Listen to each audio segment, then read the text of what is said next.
Hello, everybody, and welcome to another edition of the Best of Pedalshift. On this edition, we go all the way back to August 21st, 2015. This is the ongoing series. This is part 2, covering Volume 4 of Pedalshift Tour Journals, the mostly transit and smattering of very important folding bike tour from DC to Boston. The audio quality varies tremendously in this particular episode, as you will hear. All perfectly listenable and hearable, with a couple of exceptions, one of which I actually had to transcribe and recreate, but I actually had a little bit of fun with it, so I hope you will too. Enjoy this. Again, this is the second of 3 parts. We'll be doing the follow-up episode from 2015 next month. Hope you enjoy.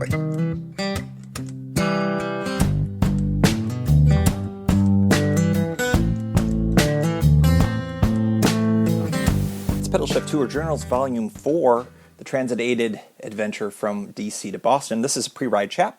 I'm recording this on Tuesday evening from Washington, D.C., a little bit before 8 o'clock. A little bit of background on what this tour is going to be all about. As I noted, it is a transit-aided bicycle tour. There's actually only about maybe 22 or 23 miles of actual bicycling, if all goes well, for this particular tour. And the idea behind this is that I am going to be going from Washington, D.C. to Boston, mostly using transit. The idea is that I've created some constrained rules to make this into a little bit more of an adventure. And the rules are as follows. I'm only allowed to take the following forms of transportation: bicycle and transit. And when it comes to the definition of transit, it can't be anything along the lines of an Amtrak or a Bolt bus, where we're talking true city-to-city or even region-to-region type of transport. Things that are regional commuter transit, rail and bus, those are allowed. In fact, I'm going to be relying quite a bit on those forms of transit as part of this particular tour. I have one additional rule, and that is I'm required to do one night of self-supported wild camping. And that will be sort of a challenge, because if the weather forecasts hold, it looks like I'm going to be rained upon in a real way as I kick all of this off. So the route is going to be taking me through the suburbs and cities of the Boston, D.C. corridor, the Boston Bow-Wash corridor, I believe is what it's always been called, or has been called in the past. I don't hear it very often anymore, but the idea behind all of this was that I looked at that corridor, and I've looked at it for years. I live in the south end of it, and I realized that most of these transit areas seem to come very close to overlapping, and they do. They come very close. And I thought, just as a proof of concept, wouldn't it be interesting if one could hop on buses and trains, local and regional commuter trains only, and travel more than just a little bit? Could you go city to city, and what would that look like, and what would that feel like? So it's a cool little adventure. I think that there's going to be a lot of things that I'll learn. The route's going to take me from D.C. up through Maryland, past Baltimore, into the Delaware, kind of the urban part of Delaware, that's Newark and Wilmington, through into Philly, then Trenton, New York City, then up right through the gut of Connecticut, ending up through Waterbury, Connecticut, on the north side of the New York City sort of system, and then buses through Hartford, up to the northern part of Connecticut, and then up to Springfield, and then a commuter bus from Springfield to Boston, ending it all up. If all goes as planned, this will be a sub 24-hour trip. Now, you can get to Boston a lot faster from D.C. if you just hop aboard a plane or Amtrak or anything along those lines. But this is just sort of an interesting little take on all of that, and I'm glad that you're all going to be joining me for the ride. 11 total segments, 2 are going to be by bike, 5 by rail, 4 by bus. So quite the adventure, and I'm really looking forward to kicking this all off. It's, I would say, something that I intend to give me a few lessons, but as we sit here right now, it looks like it's going to be not only possible, but if all goes right, a really interesting way to move about. And I also think it's a bit of a lesson in how compatible our transit systems in the Northeast United States are to dealing with folding bikes. I'll be riding on a Dayhan bike. It's got a pretty decent touring setup. I would say it's not a fantastic touring bike. It's one of the reasons why I'm going to be replacing it this fall with a much more touring ready type of folding bike, a Brompton. But this is a good way for it to go out on its final blaze of glory before I sell it to a wonderful new owner in the future. It is best used probably as a commuting bike, but it is capable of, with its internal hub system and the rear rack, to handle a pretty decent tour, and I'm pretty excited that that's the case. It was the whole reason why I bought this bike. I originally did not go for a more traditional touring folding bike because I wasn't sure if a folding bike was for me. And when I got it, I learned pretty early on that although it's a great bike and well made and reasonably priced, it's not quite geared enough for hills like I like to have bikes geared for hills for the tours that I like to go on. So that's why it's going to be replaced, and that's why it's actually kind of perfect for this tour. There's not a lot of elevation gain. It's a pretty flat set of riding. The big portion of the biking will be between Perryville, Maryland, which is sort of the northern terminus of the Washington, D.C. and Baltimore systems, to the southern part of the Philadelphia system, SEPTA, and that's going to be in Newark, Delaware. And it is pronounced Newark. Make sure you say that right, or the Delawareans will be very, very upset at you. Presumably. Hi, Delaware people. There must be a Delaware person who listens to this, right? Well, I'm enjoying your state for about 15 minutes tomorrow, day after tomorrow.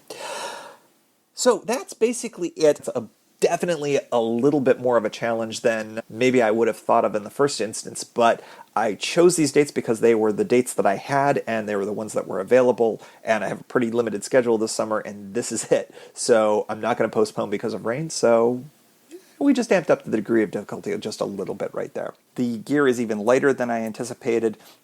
I'm just sort of getting to the point right now where maybe I'm going to practice tying a few knots to figure out if I can get this tarp up in the dark or if it's going to be a little bit more complicated than that. It's 8:30 p.m. on Thursday evening, and this is the beginning of the tour here. Sitting in Union Station right now, and I'm waiting the 9 p.m. mark, number 548, that's going to take me to Perryville tonight.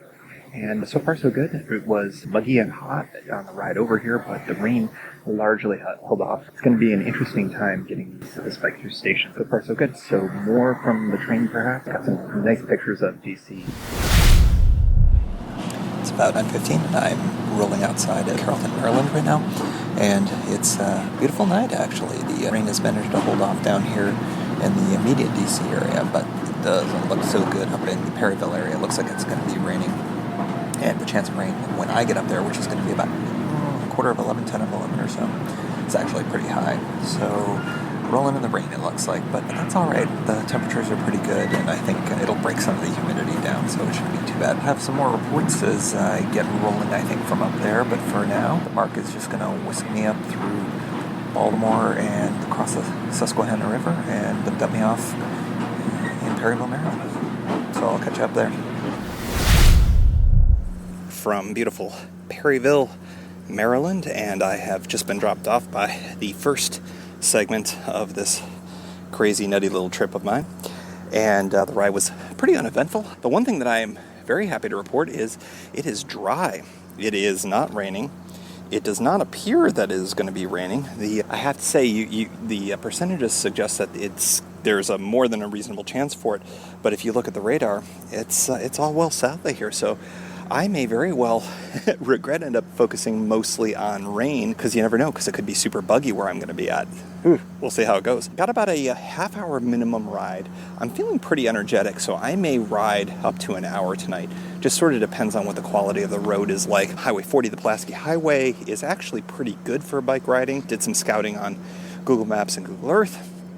And despite the fact that it's after dark, and I tend not to like to do night riding on a relatively busy highway like that, I think I'm going to be lit up really well, and I think that the shoulders are more than manageable. They're quite huge, actually. After riding on Highway 101 in California during portions where you're getting a foot or sometimes a little bit less than that, this is luxurious. So, all right, we're going to get rolling and do a little bit of night riding. Like I said, all lit up, all reflecty, and bike's going to do its business right now. Off we go. So the audio that I recorded, as you'll hear in a few spots, wasn't as great. Here it was particularly gnarly and very difficult to understand. So what I'm going to do is I'm actually going to recreate what I said at the camp, but I also am going to bring in a little soundscape, the actual background noise that was going on with all the crickets and all the craziness that was going around me at the stealth camps. Okay, so cue that. It's 12:10 a.m. on early Friday morning, and I'm outside of Perryville in Elkton, Maryland, and I have a great wild camping spot. I'm, I'd say, a couple hundred yards away from Highway 40, which is just fantastic, providing a really generous and wide shoulder. And I'm stealth camping on the legal side of private property between the private property and the highway in a very densely wooded area. You can probably hear the crickets and maybe a little traffic in the background. Really not bad. Really well protected and feeling pretty good. I'm sweating my tail off right now as it's super muggy. It's one of those muggy nights where you can see your breath even though it's above 70 degrees. There's a fair amount of hazy fog now that probably won't break through by the time I'm up and rolling in the next 4 hours or so. So I'm going to grab a couple of hours of shut-eye and then I'll be finishing off the rest of the ride. It's a really great ride, really uneventful. Bike's holding up really nicely, even though it doesn't have a really great gear ratio. But for what this was, which is reasonably flat, it got me to the stealth camp reasonably well. Very light traffic tonight, and I likely won't have to deal with much tomorrow. The camping setup is good, and I got the hammock and fly up in case the rain ends up coming later. So, a few hours to get some sleep if I can, and then I'll roll off from this quasi-legal, not illegal site to Newark, Delaware, and get the SEPTA train to Philadelphia. It's just before 3 a.m. here outside of Perryville, Maryland, at my wild campground, and I have to say it's really been a nice evening. I can't say I've gotten a ton of sleep, of course, but it's been a lot of fun. Glad I put up the tarp. The rain held off for the most part, but it did come, and there's also some residual moisture in the trees up above, so that has all been caught by the tarp. Perfectly dry here. Cool night, not chilly at all. I did not end up using some of the advanced level heat retention things because frankly I just didn't need it. Just basically rocking the summer bag and that's it. And it's been perfectly great. I'm going to be trying to take a couple of pictures of this. Of course I'm going to have to use a flash because we are in, well, zero dark 30 basically at this point. You might be able to hear a little bit of the traffic. You might be able to actually hear a lot of things now. I noticed that the audio was rather cruddy, technical term, and hopefully I'll improve that by not using the microphone that I had been relying on.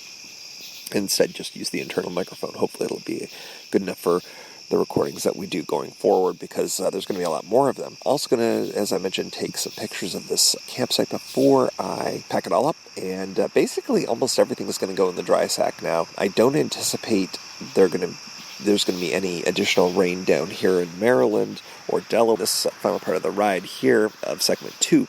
However, it does look like the forecast for rain in New York is likely. Now, then again, there was a forecast for very heavy rain, or at least rain here, that didn't quite materialize the same way.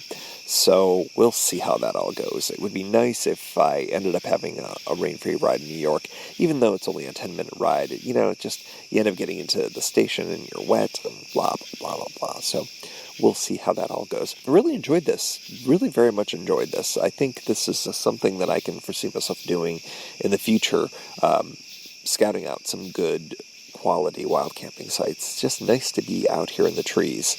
And even though I'm relatively close to a highway, it's far enough away that it's not that big of a deal. And then there's also earplugs, which are very helpful.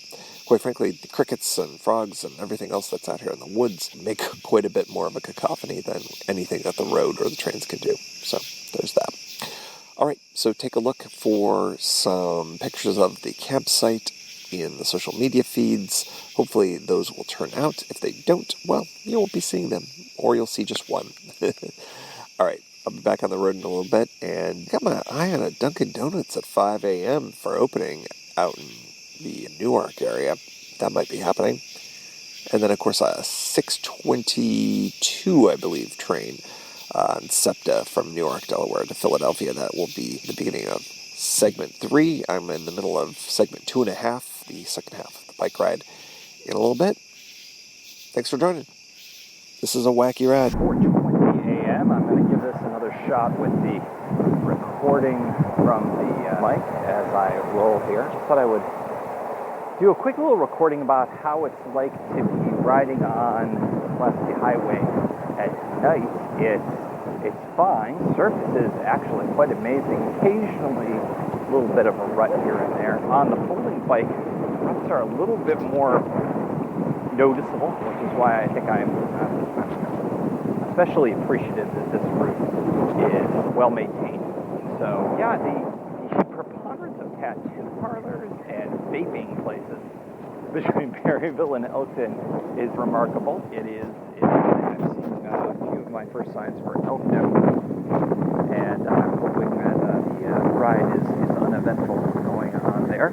I'm also hopeful that my audio quality is doing a little bit better. Apologies for some of the episodes that are suboptimal there. Terrain's pretty rolly. There was one hill that was at a steep enough angle for long enough that I chose to hop off.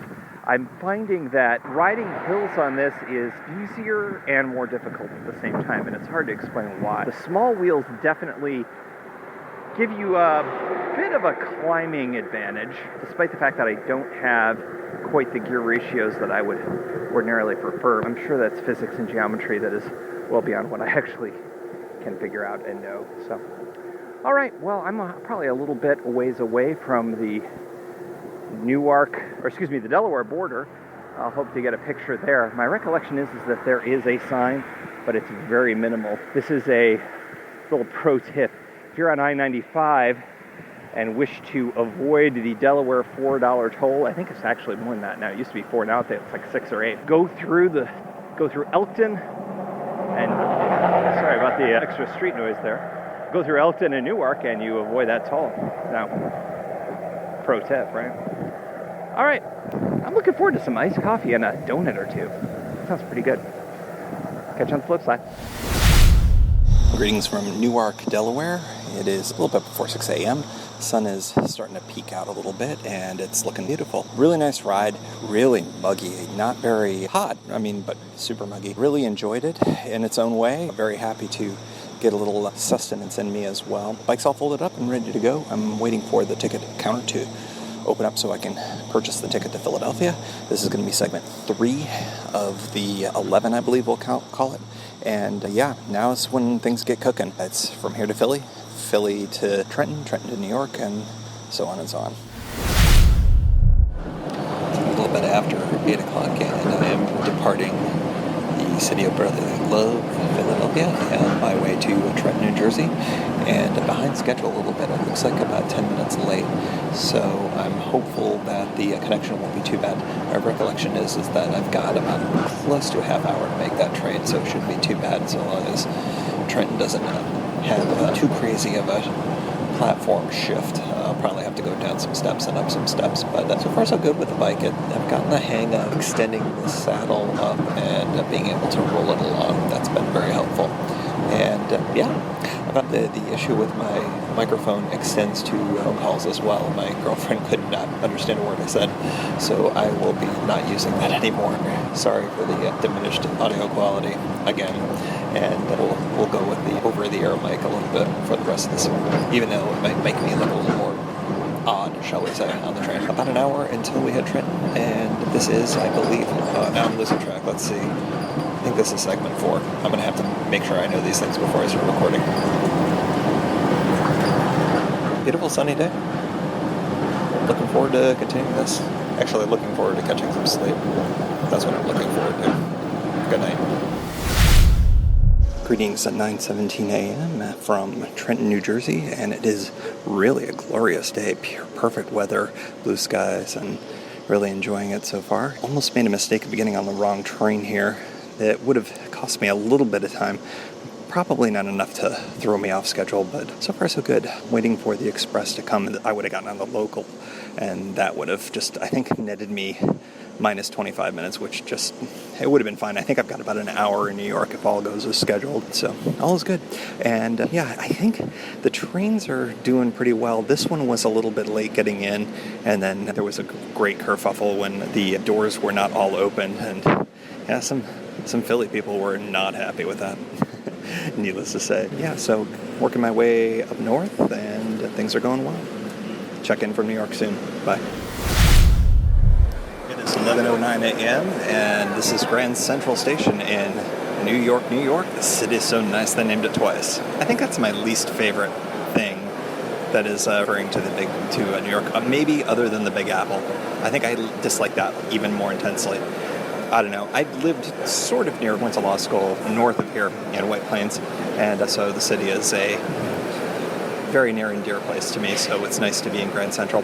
I use the handy folding bike to get me from Penn Station, and that was interesting. 8th Avenue is a take your life in your own hands kind of thing. Tons of bikes out there, but boy, it is really tight. Definitely, I would not recommend skittish urban bikers to tackle anything that does not have a bike lane. And even then, you may feel a little tight. It's comparable to Paris on steroids. It would be the way that I would put it. I felt good about it, but nonetheless, it was very short, and there were.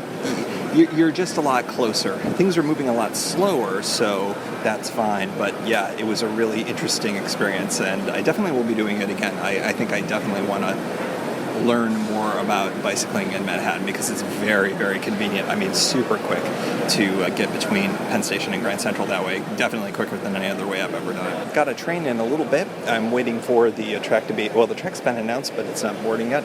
That's in a few minutes on track 25 here at Grand Central, and this is a fairly long route. It's taking me up to Connecticut, and there's going to be 2 trains involved here, not unlike what happened with New Jersey Transit just now.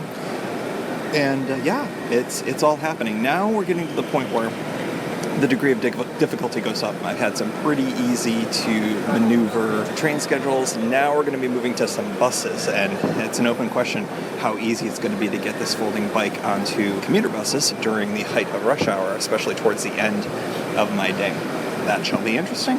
Everything's going good so far, though, and I'm enjoying it now. And now that I've woken up a little bit, I'm a little less cranky, and got a call from home. Dog's doing good, despite my absence, so that's all good. And and I love being in New York, so if you'll excuse me, I'm going to enjoy a bagel, because of course. It's about 2 o'clock Eastern Time. I am in Waterbury, Connecticut, and it's Pedalshift Tour Journals Volume 4. About to hop on Connecticut Transit to get me to Hartford, and this is going to be the first of the buses. So I bid a fond adieu to Metro North and all the trains that have gotten me this far.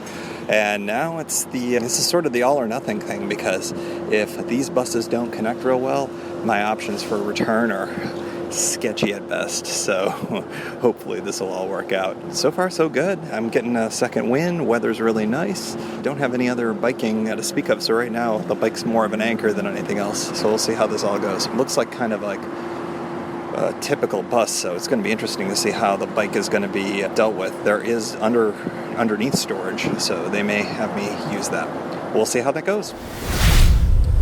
3:37 p.m. and I am in Hartford, Connecticut. That is a light at the end of the tunnel. I'm telling you, it is there. It's really exciting. I'm making a critical connection right now. I'm at the point of no return in terms of actually making the connections, because there is no train up here, and I would not be able to make a train at the later connection point. So basically my best bet right now is to see this all the way through. Got 2 more buses, and the nice thing is that I'm at the bus stop where the critical connection is, and this bus is built to connect with the next one, and then the next one gets me to Springfield, Massachusetts, for my final bus in plenty of time. So I think things are looking good, but don't want to say anything too soon, because we all know what happens. I get a flat tire. That's sort of how it works, but you know what I mean. All right. Well, not so much drama today. Yet. I just really screwed up by saying that, didn't I? 4:52 p.m. and just on the Connecticut and Massachusetts state border. Holy hell, did I get lucky. I was not aware whether or not a folding bike could work on a front typical bus bike rack, and the answer was foisted upon me. The second Connecticut Transit Express bus the driver required that I put it on there. He was not going to let me have it be brought in, which I think is contrary to their policy, so I'll have to double check on that. And he wouldn't let me put it underneath like the prior driver did. So I very, very, very, very, very reluctantly brought the bike to the front, took, typical kind of commuter, regular old city bus rack, and word of the wise, a 20-inch wheel does fit. There was enough tension on the front wheel holder for it to be fine, even at highway speeds, so I got really lucky there. So I am never allowed again to talk about lack of drama, ever. No more. So I got 2 more buses to go, and I suspect on the next one, which is the smallest system that I'll be on, this is the Pioneer Valley Transit Authority for Springfield, Massachusetts. I suspect I'm going to have to put it on the front rack again. So now I know it's going to be okay. I think. I'm not going to say a thing. I'm going to stop saying these things. I can never have a drama-free tour, can I? It is 8:15 p.m. and I am in Boston, Massachusetts. Yep, I did it. More to the point, America's transit systems did it. I have to say I am absolutely flabbergasted at the fact that every single connection was within a few minutes of the publish. Even the massive Friday night traffic going into Boston did not stop us from coming in on time here. Really, really just impressed as hell with how this all worked out. So I would have to say there are different ways to do this. There are probably far better ways to do it. But this was kind of fun adventure, and I think I've got a lot of things that I learned from all of this. One quick little story, I didn't have a chance to record too much when I was in Springfield, and as it turned out, I was at the same bus station where I had probably one of the more interesting adventures of my young adult life. I was going to go visit a friend of mine in Connecticut, Central Connecticut State University. We shared birthdays within 2 days of each other, and this was our freshman year of college, and this is back in the pre-internet, pre-cell phone days. Yes, I'm 1,000 years old. And I got stranded at the Springfield bus station because a bus did not exist that was supposed to exist. Well, I walk around a corner. I didn't realize I had forgotten that it was Springfield. I walked around the corner when I was at the Springfield station to pick up my connecting bus here to Boston, and the space that was the vision of my nightmares for all of that is exactly the same, down to where the payphone stalls were. They just removed the payphones. They're all still there, but just no payphones in them. It's an interesting way to sort of wrap all of this up. They had that little bit of a callback to another long sleep-deprived adventure that was not one of my own making. I was glad that this one was. The bike was a tremendous resource throughout all of this. I was actually dropped off in Springfield, not very close to the bus station, so the bike was a huge resource for that.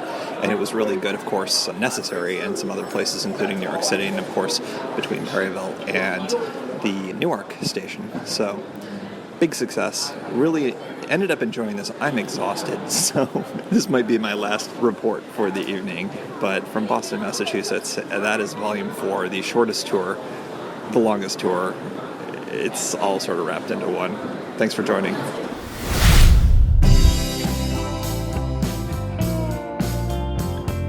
Thank you for joining. You can find Pedalshift at pedalshift.net. Lots of great content. You can hear the Pedalshift project through iTunes or your favorite podcast aggregator. Opening music courtesy of Jason Kent off his debut album. The track is called America. Check out his band Sunfield's latest release, Habitat, wherever cool music is available.